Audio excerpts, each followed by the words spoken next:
Honneur, le récap. Peux-tu décrire ton métier, mais en quelques mots? Par exemple, 3 avantages. Liberté, magie, rêve. Super. À l'inverse, 3 inconvénients, bien sûr.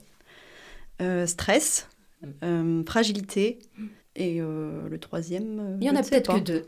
Ouais, il n'y en a que 2, je vais être optimiste. Le profil idéal pour faire ce métier, les qualités essentielles. Alors je dirais le courage, la ténacité, la persévérance. D'accord. Et pour le métier de prof de chant et de piano? La créativité, l'empathie. Alors, quels défauts sont éliminatoires quand tu veux être artiste lyrique? Alors je dirais fainéant, parce que ça demande beaucoup de travail. Ouais. Peu confiant, parce que ça demande tellement de Mais confiance pour la scène. Peut-être le fait d'être généreux aussi, il faut peut-être être généreux avec le public. Oui, non? si on n'est pas généreux, Ouais. effectivement, c'est rédhibitoire. Et au niveau donc, du salaire ou du cachet, si tu peux redonner quelques chiffres en tout cas. Une fourchette. Alors là, ça dépend vraiment de la maison d'opéra dans laquelle on chante, et puis de quel rôle, si on est le premier plan, le second plan, ou si on est dans le chœur. Me concernant, ça dépend vraiment de la demande de l'organisateur. D'accord. Ouais. Est-ce que tu as une idée du cachet d'un premier rôle dans un opéra, par exemple, juste pour donner une idée? Non, Je n'ai même pas d'idée. Non, d'accord, ok. Ah ouais, Je n'ai pas été dans ce cas, donc Ouais, bien sûr. je n'ai pas d'idée, mais ça peut monter quand même. Hein. Du coup, en tant que professeur de piano ou de chant, tu disais avec 40 élèves, c'est... voilà. Si on peut refaire le point sur ça.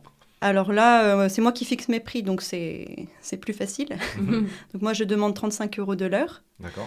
Et puis, je fais des formules abonnement, puisque de toute manière, le chant, c'est la régularité qui paye. Hein. D'accord.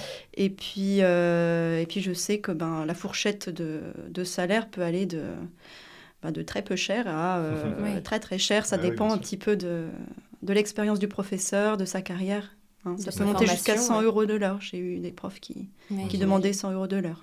D'accord.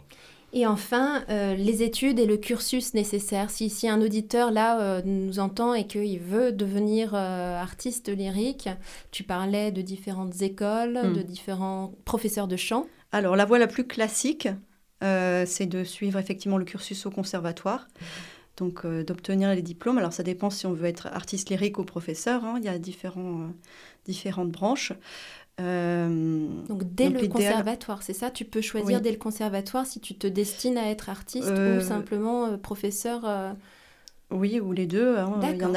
a la plupart font ça, ils passent leur DEM, donc il y a des diplômes, hein, le DEM et le CA, pour être professeur en D'accord. conservatoire ou dans des écoles. Le CA est bien sûr plus avancé que le DEM. Donc il y a différents statuts aussi au niveau des profs dans les conservatoires. Et puis après ça, de toute manière, pour être artiste lyrique, il faut du réseau. Donc malgré cette formation et nos diplômes, il faut après faire ses preuves dans des concours ou se faire remarquer par un metteur en scène, par un chef d'orchestre, et démarrer comme ça. Et puis après, on a accès à des agents qui nous repèrent et qui après nous orientent vers des auditions pour avoir un rôle. Ok. Voilà, donc c'est très complexe en fait, Mais et oui. il suffit pas d'avoir la formation et le diplôme pour faire carrière. Voilà, il faut vraiment. C'est surtout faire l'après ses qui preuves, compte. quoi. Ouais. Et Ok. puis il faut une bonne technique. Je pense que la base c'est ça quand même. Ouais. Et c'est pas forcément une technique qu'on apprend dans les conservatoires. Ça, faut savoir que Ouais. ça dépend vraiment du prof.